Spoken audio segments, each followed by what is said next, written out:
Fox Business Alert education company McGraw Hill went public today, opening at its IPO price of $17 a share. Right now, we've got the stock slightly below that to $16.68. The company had been public for decades, from 1929 to 2012, before being taken private by Apollo. The 137-year-old company is now trading again on the New York Stock Exchange. But it's really been the NASDAQ that has been hosting the IPO resurgence party. This year, 83 IPOs in the first half of the year chose the NASDAQ, compared to 15 on the New York Stock Exchange. Meanwhile, NASDAQ Inc. has shot up to a new record on a blowout second quarter earnings report. The global financial services corporation that owns and operates the NASDAQ exchange beat on both the top and bottom line, with net revenue of $1.31 billion. That's a 13% gain year over year. Joining me now in studio, NASDAQ Chair and CEO Adena Friedman. The NASDAQ winning the IPO race, we've talked about that here on the show, and we were happy to really jump ahead and focus on that a couple of months ago, because it has made for a very busy first half. What is the second half looking like for new issuances? Yeah, well, I would say it's a healthy environment out there. And with the companies that have gone public in the first half, many of them have done quite well, particularly the large cap companies have done well, which of course gives investors more confidence in putting risk capital to work and makes it so companies are more excited to come out into the market. So we have a healthy pipeline. We are putting dates on calendars. We're really focusing on some coming out over the next few weeks, a lot lining up for after Labor Day. So very exciting. Okay, when you say putting dates on calendars, can you translate what that means? Sure. It means that they have to determine where in the cycle do they want to go, when do they want to go public, what dates are they thinking they might come out into the market. We work on that, of course, to invite them in and make sure that we give them an incredible first day experience at NASDAQ. And so we want to make sure that we're working with them on all of the steps leading up to it. So we tend to talk about, okay, what days, what weeks do you think you're coming out? And when they have more certainty, that's when we start to put those dates on the calendars for us. And that means that post-Labor Day, between September, mid-September to mid-November, could be a very active time, assuming, of course, that the markets stay vibrant, stay healthy, as you actually just heard from Raymond James as well. Oh, yeah. So you think things pick up in the fall. I'm really interested to know how much the bespoke experience, and that's really in many ways how you separate yourself from the London Stock Exchange or the New York Stock Exchange and the others who are always clamoring for these IPOs. How much does that matter to new companies that are listing?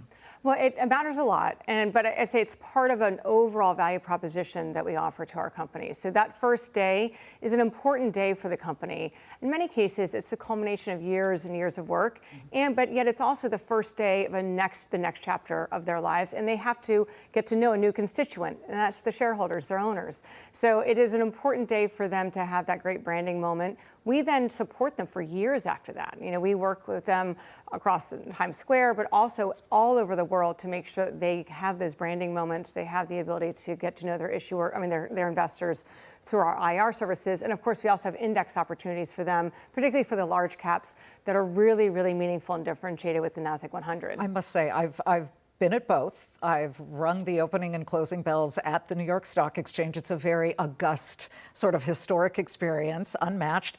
And then I've done you guys, and it's almost a chill.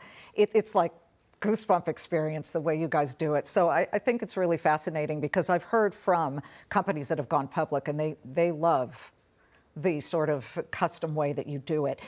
Let's talk about some of these big IPOs that have come, and a lot of them are AI related. I mean, I think about CoreWeave, and you have been really helping the entire banking industry incorporate AI, and you've used AI to weed out bad actors, because you can't simply go through billions of different kinds of things that happen every single second on the NASDAQ, trades, et cetera, or clearing.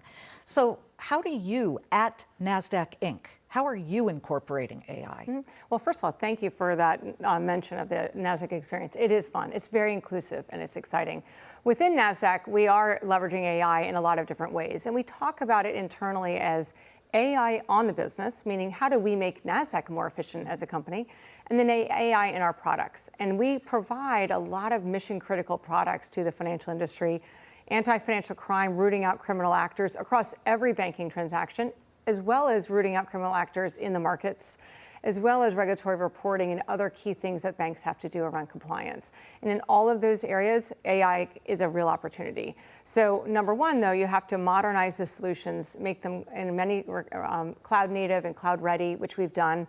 Now we have the data in a modern state, so we can really unleash this AI capability. So in anti-financial crime, which I think is an area of real importance for us, how do you, number one, find those actors? As you said, we're dealing with 1 billion transactions a week coming into our anti-financial crime. Wow. That means 1 billion, a buyer or seller of anything where they transact through the banks. We look at every single one to understand who is someone who's appropriate to be buying and selling and who is not. And so we have to root them out. Then you have to do a lot of work after the fact to investigate potential actors, to write up regulatory reports. There's a lot of, I would call, boring work that can be automated. And we've introduced these new agents that are really, really powerful in taking down that workload by 80%. Fantastic. It's very exciting. Here's an intentionally loaded question for you. How close are you with Sam Altman of OpenAI? You know, we actually work across all of the AI companies. I would say that we know all of the CEOs of the companies that we work with. But you know where I'm going with this. So I would say they one day OpenAI might have an IPO. Well, I would say that there are several AI companies that are very, very exciting to investors.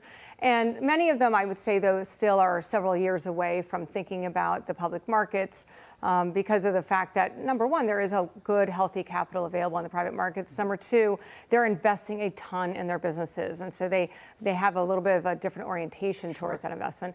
But we are close to all of them. We use all of them. We use OpenAI in certain products that we have. We use Anthropic in other products that we have. So we are very close to that entire ecosystem. Yeah, I know you don't, because you want both, right? And we develop long-term relationships. So we are very patient fishermen as we go and establish these relationships and make sure they know us, they trust us, and they understand what experience we're going to give them. But it's fair to say you would work very hard to land, whether it's Anthropic or OpenAI. We would do, just as we've done with every company, but you can see all of the work that we do to make sure that every company has the most amazing experience, whether it's CoreWeave or ARM or any of the AI companies. They're going to have a unique and bespoke experience here at NASDAQ. Great to see you. And the stock right now of NDAQ is hitting a record. That's got to be a good feeling today. We're very excited. Thank you very much, Liz. Adena Friedman.